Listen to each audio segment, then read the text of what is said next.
Ya, Assalamualaikum warahmatullahi wabarakatuh. Selamat siang. Hari ini kita belajar graf planar. Kemarin kita sudah belajar tree ya, pohon, kemudian keterhubungan, matrik adjasensi. Kemudian kita sekarang berkenalan dengan graf planar. Apa itu graf planar? Jadi sebelum kita berkenalan dengan graf planar, ada istilah embedding di sini. Embedding itu penggambaran kembali suatu graf tanpa memuat perpotongan garis. Jadi, sebagai contoh di sini, kita punya K4. Jadi ini semuanya K4. Ini graf yang isomorf, graf yang sama, hanya digambarkan dengan bentuk yang berbeda. Nah, kita gambarkan K4 di sini kan ada perpotongan garis. Nah, untuk A dan B-nya, ini graf K4 juga, tetapi digambarkan dalam representasi yang tidak ada garis yang saling berpotongan. Nah, proses ini tadi, penggambaran kembali tadi, itu dikatakan embedding. Itu prosesnya embedding. Nah, kemudian graf yang dapat digambarkan ini tadi, K4, graf yang dapat digambarkan kembali tanpa memuat perpotongan garis itu disebut graf planar.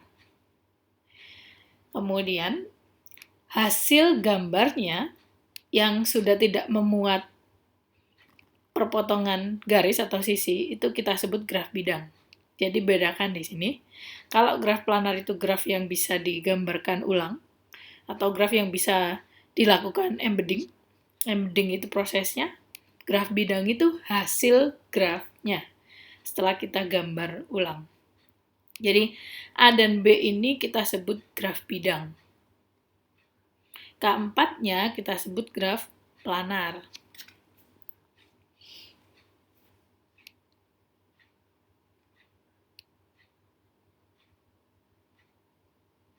Oke, ini contohnya. Kita punya graf ini. Ini kan graf yang memuat perpotongan garis kan? Sisi ini dengan ini berpotongan, ini dengan ini berpotongan. Pertanyaannya di sini, apakah graf ini merupakan graf planar? Jika iya, lakukan embedding sedemikian sehingga diperoleh graf bidangnya. Kira-kira ada yang mau jawab? Saya bisa menjadikan, ya misalkan ini saya gambar, bukan. Coba kalian oret-oret dulu. Kalau ada yang bisa menjawab, saya jadikan moderator, nanti kalian bisa menggambar di sini. Gimana grafnya? Atau mungkin saya kasih titik aja ya. Ini. A, B, C, D. Oh, ini anggaplah D.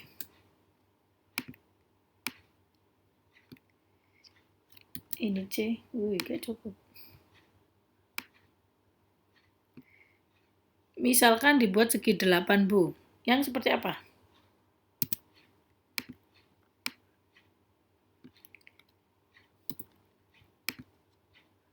Segi 8, terus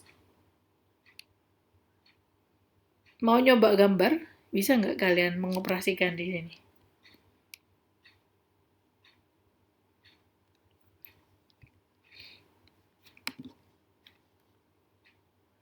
A, B, C, D, E, F, G, H. Oke, kalau digambar ulang gimana? Pertanyaan yang pertama dulu dijawab. Apakah ini graf planar? Berarti kan maknanya apakah kita bisa melakukan embedding di sini? Sedemikian sehingga diperoleh graf bidangnya.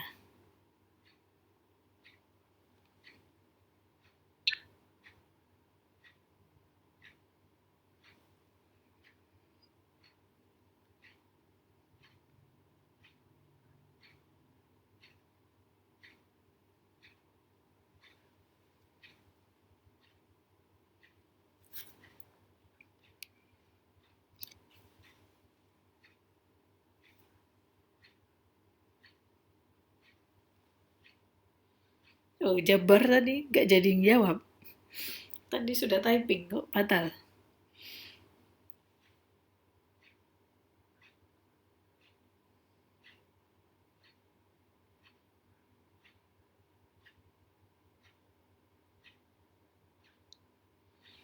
Menurut saya bukan graf planar, Bu.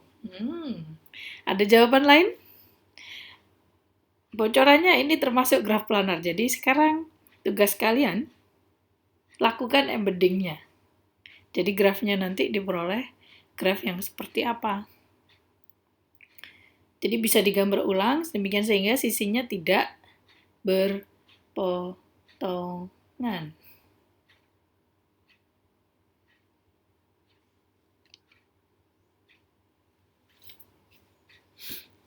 Mana yang biasanya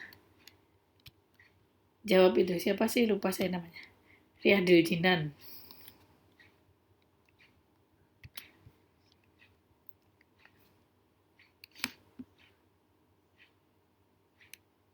Kalau misalkan saya punya graf ini,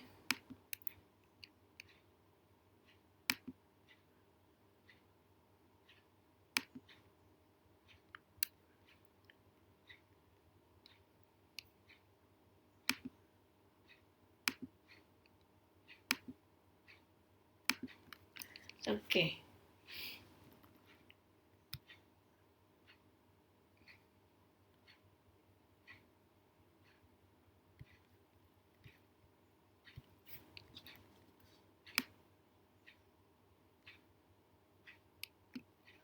Waduh, gak kelihatan. Ini saya punya D. Mana belum ada yang nyoba? D, C. Di sini H. Di sini G. Kemudian yang ini A. Ini B.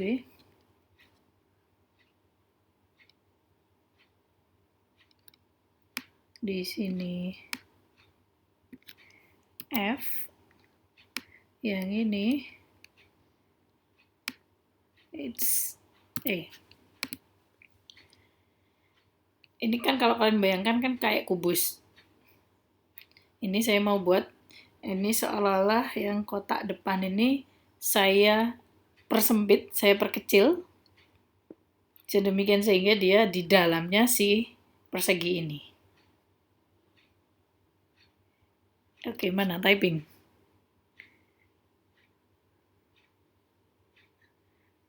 Trapesium prisma tabu. Saya. Mungkin iya, maksudmu. Oke, saya coba gambarkan di sini. Jadi, kan kita punya D dengan C, wih, kebesaran. Terlalu tebal. Pakai warna lain aja. Kan D dengan C bertetangga, C dengan G bertetangga, H dengan G bertetangga, ini juga bertetangga kan? Kemudian D dengan A bertetangga, D dengan A bertetangga, C dengan B bertetangga, kemudian ini tadi F ya, kok hilang ya di sini? Kemudian di sini E dengan H, A dengan E, wait, apakah ini sinyalnya? Gak bagus. Susah sekali. Nah, jadi graf ini saya lakukan embedding sedemikian sehingga tidak lagi memuat perpotongan garis. Ini namanya prisma kah? Ya, entahlah, tergantung kita membayangkannya. Boleh, trapesium prisma. Tapi trapesium itu kan bangun 2 dimensi kan? Prisma itu bangun ruang. Ya, maksudmu ini mungkin ya.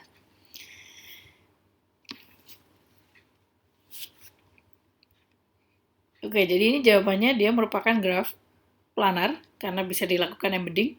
Nah, ini kita katakan graf bidangnya. Graf bidang dari ini. Graf bidang.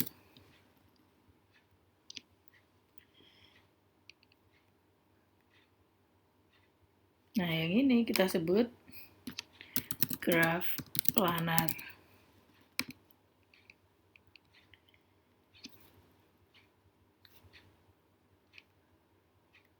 Oke, next.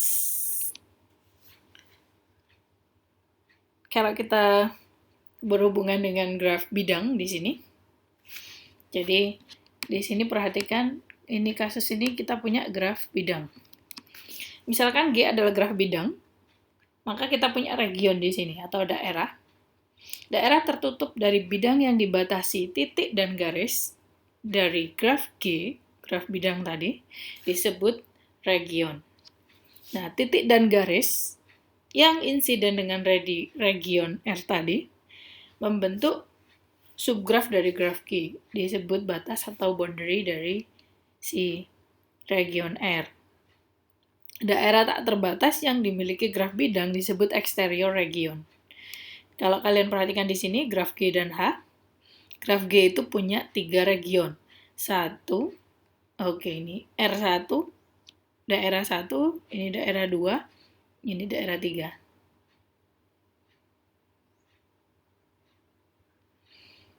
Nah, exterior region itu yang R3 ini. Karena dia daerahnya tak terbatas. Exterior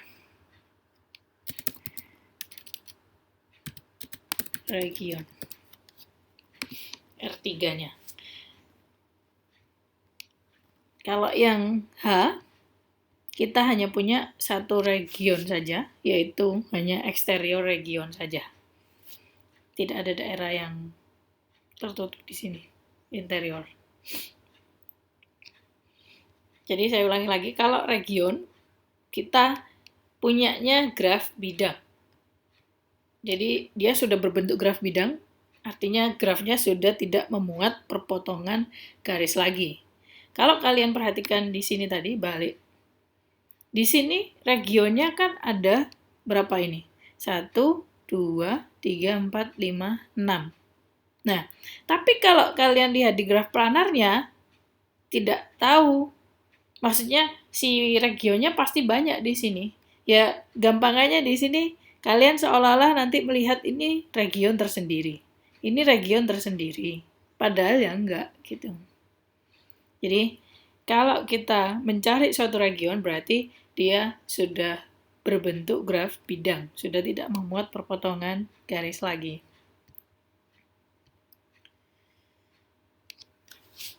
Nah, kalau kita punya graf bidang, maka bisa pakai sifat ini, formula Euler. Jika graf G adalah sebuah graf bidang dengan P titik berorder P dan berukuran Q, serta banyaknya region adalah R, maka hubungan ini berlaku. Jadi kita punya P min Q plus R sama dengan 2. Kalau kalian perhatikan di sini, kita punya P-nya 5 ya.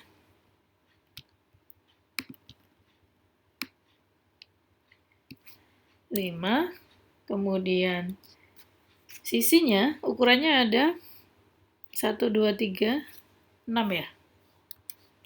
Ditambah regionnya ada 3. Berarti sama dengan 2. Yang ini P min Q plus R. P-nya 6. Kurangi sisinya dia 3 berarti 5. 1 ditambah regionnya 1, 2. Jadi kita pasti akan punya yang seperti ini.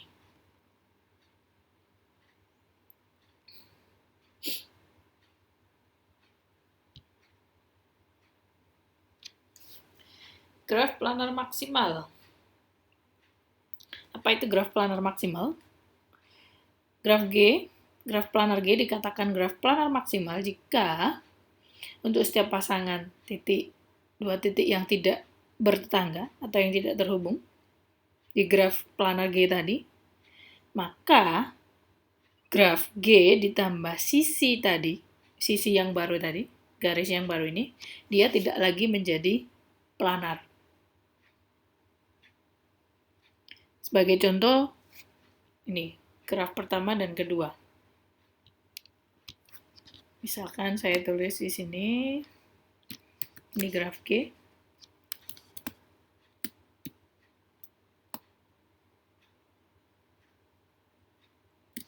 Ini graf H. Mana yang merupakan graf planar maksimal?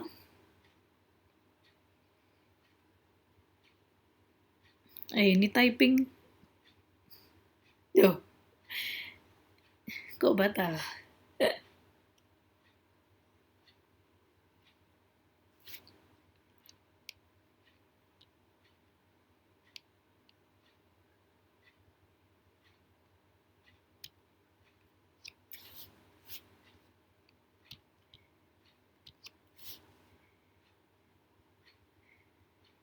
Maaf Bu, slide-nya halaman kosong.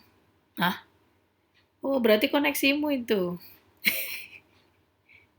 Masa kosong sih? Enggak kan? Graf H itu graf planar, oke, graf planar maksimal. Oke, yang ini graf G merupakan graf planar maksimal. Ya karena di sini kan graf komplit kan? Kan semuanya sudah terhubung. Ya nggak mungkin kita menambahkan suatu sisi lagi. Ya di sini karena maksimalnya oke, mungkin saya tuliskan di sini yang ini planar max. Sedangkan yang H di sini tidak maksimal. Kenapa? Tadi di sini kalau kita negasikan, berarti kan terdapat graf planar G dikatakan bukan planar maksimal jika terdapat pasangan titik yang tidak terhubung, tetapi G plus sisi yang baru tadi tetap planar dia. Sebagai contoh misalkan, saya tambahkan sisi. Titik ini ke titik ini kan belum terhubung. Saya tambahi sisi. Wait, sorry. Kurang garisnya. Saya tambahi garisnya di situ.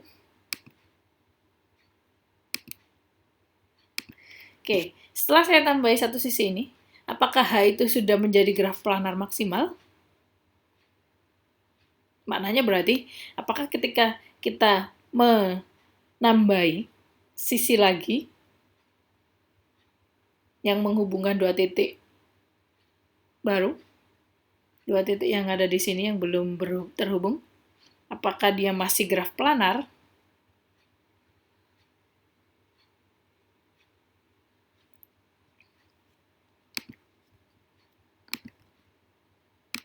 Saya kasih hurufnya, labelnya ya. Misalkan ini A,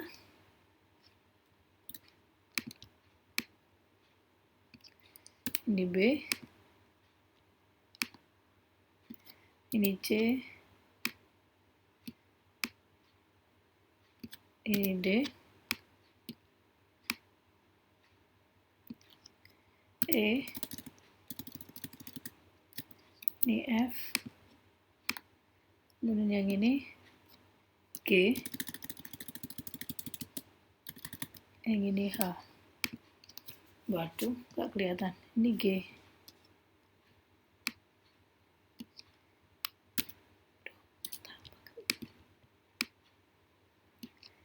G. Oke. Nah, kira-kira setelah saya tambahi satu sisi ini, apakah dia sudah jadi planar maksimal?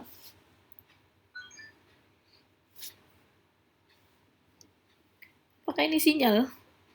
Kok enggak banyak yang merespon, padahal yang login banyak.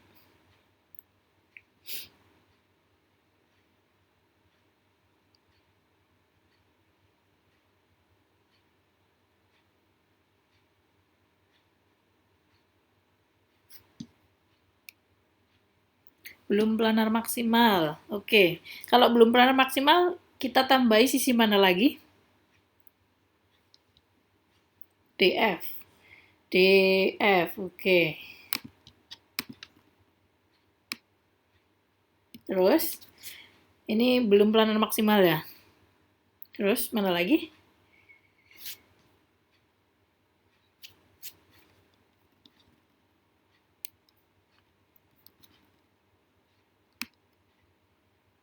BF, oke, BF. Otomatis di sini kalau mau itu sama, ini juga boleh. Kira-kira ada lagi nggak? Apakah ini sudah maksimal?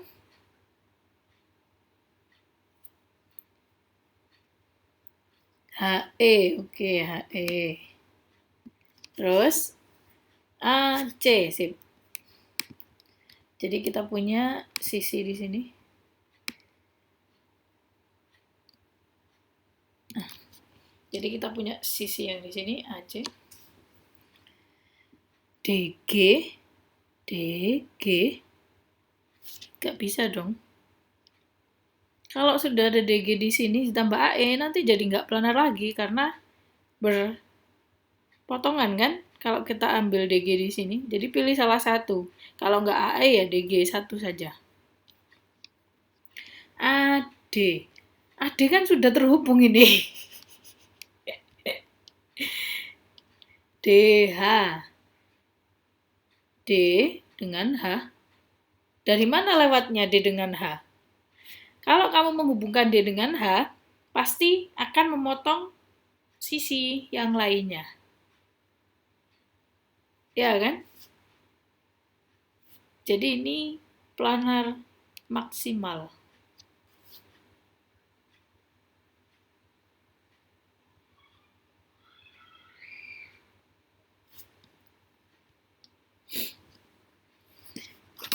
Oke, jadi kenapa kita katakan H yang dimodif ini, yang kita sudah modif ini planar maksimal? Ketika kita tambahkan sebarang sisi yang menghubungkan dua titik yang tadinya belum terhubung, itu pasti tidak lagi planar. Jadi misalkan saya gambarkan D dengan G, atau saya tambahkan D dengan G, pasti berpotongan dengan sisi ini. Kalau misalkan saya tambah G dengan B, berpotongan dengan ini. Kalau kita tambah yang ini, yang ini berpotongan dengan ini. Begitu juga yang ini. Kemudian kalau kita misalkan ambil D dengan B, pasti berpotongan yang sisi luar ini. Nah, makanya G yang sudah kita modif ini, yang baru ini, sudah bisa kita katakan planar maksimal. Karena kita sudah tidak bisa lagi menambahkan sisi sedemikian sehingga tidak berpotongan dengan sisi yang lainnya.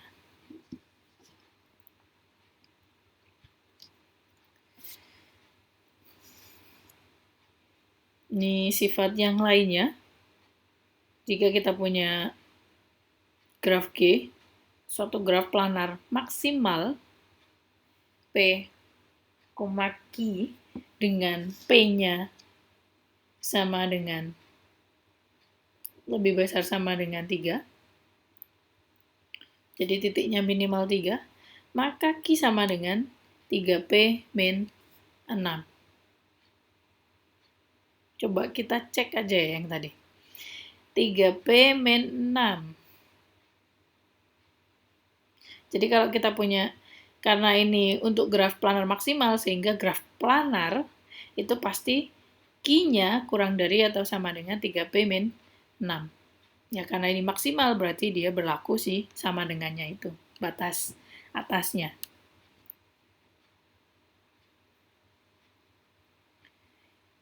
Coba kita cek yang tadi. Q sama dengan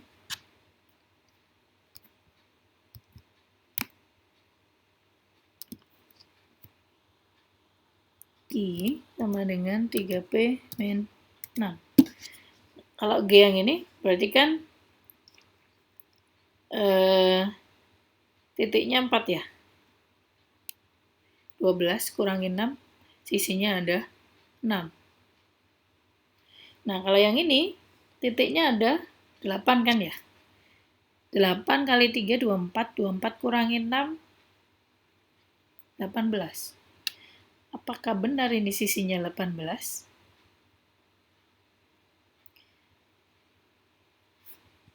4 tambah 4 tambah 4, 12, 13, 14, 15, 16, 17, 18. Oke, jadi ini sudah memenuhi kriteria. Jadi ini graf planar maksimal. Jadi kalau kita punya sebarang graf planar, pasti kita sifatnya ini. Jadi Q itu kurang dari atau sama dengan 3P-6.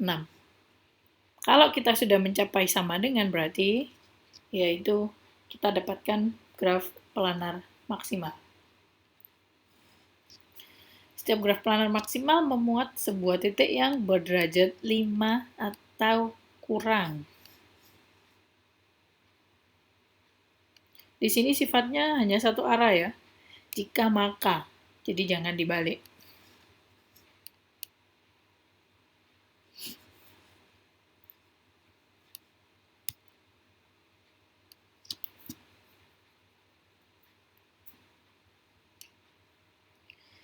Ini sifat yang lainnya. Sebelum ke sifat yang ini, kita berkenalan dengan yang namanya trail. Trail itu adalah jalan yang semua sisinya berbeda. Kalian masih ingat nggak yang definisi jalan yang semua titiknya berbeda? Itu dikatakan apa?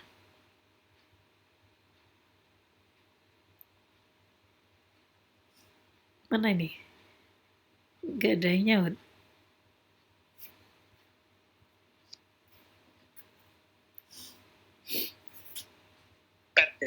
Pet, oke. Jadi, dulu kita berkenalan dengan pet, yaitu jalan. Pet itu lintasan. Lintasan adalah jalan yang semua titiknya berbeda. Nah, sekarang, kalau sisinya yang berbeda, kita sebutnya trail. Trail tertutup disebut sirkuit. Ya bayangkan aja sirkuit balapan. Jadi kan muter aja. Karena semua sisinya berbeda. Kalau diawali dan diakhiri dari titik yang sama, maka dia membentuk sirkuit. Jika G adalah sebuah graf planar berorder P berukuran Q dengan minimal titiknya 3 dan tidak memuat sirkuit dengan panjang 3, maka Q-nya kurang dari atau sama dengan 2P-4. Jadi ini syaratnya lebih khusus lagi. Kalau dia tidak memuat sirkuit dengan panjang 3, maka ini berlaku.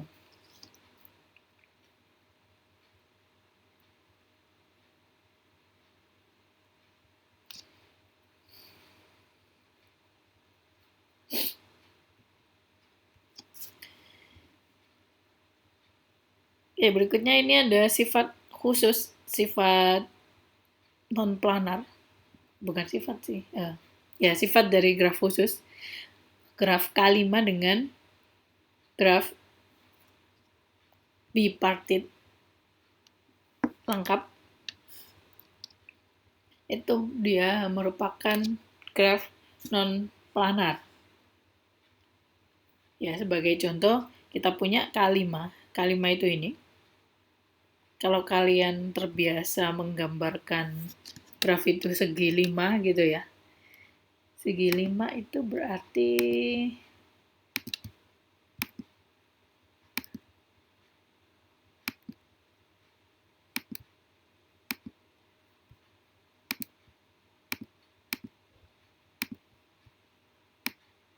kan dia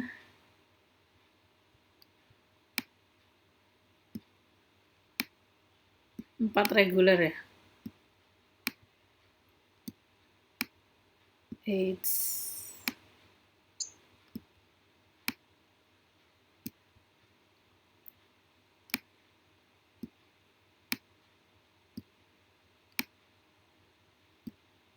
Oke. Nah, si graf ini, K5 ini bisa digambar ulang ini. Kalau kalian lihat di sini kan semua titiknya saling bertetangga atau terhubung. Nah, K5 ini dia merupakan graf non-planar ya, karena kita tidak bisa melakukan embedding. Pasti ada aja sisi yang tidak yang berpotongan di sini.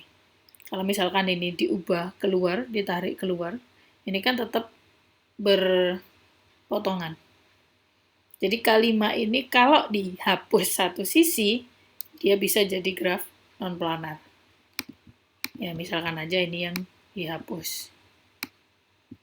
Berarti dia jadi non-planar. Begitu juga yang ini, K33, bipartit lengkap. Kalau kita hapus salah satu dari yang bersilangan ini, dia jadi graf planar.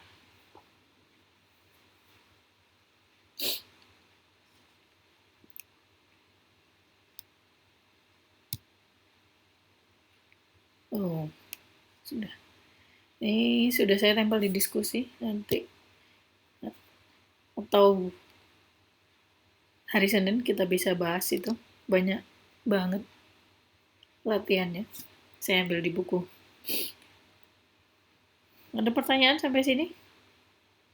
Materi graf planar.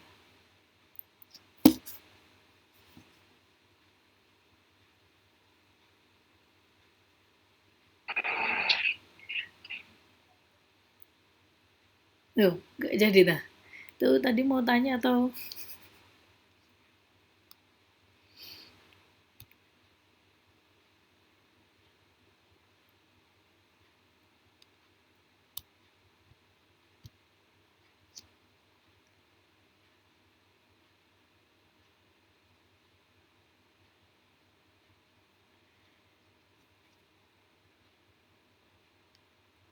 Perintahnya 2-4 ini. Jadi ini sudah dibilang kalau dia planar. Jadi silakan lakukan embedding yang 2-3-4 ini. Yang 5-6-9 ini kalian disuruh menentukan apakah dia graf planar atau bukan. Kalau planar, gambar ulang, lakukan embedding sedemikian sehingga diperoleh graf bidangnya.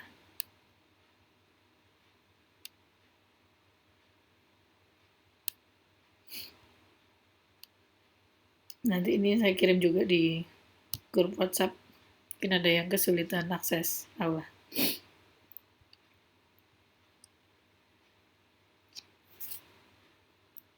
Kalau tidak ada pertanyaan, saya bisa akhiri pertemuan hari ini.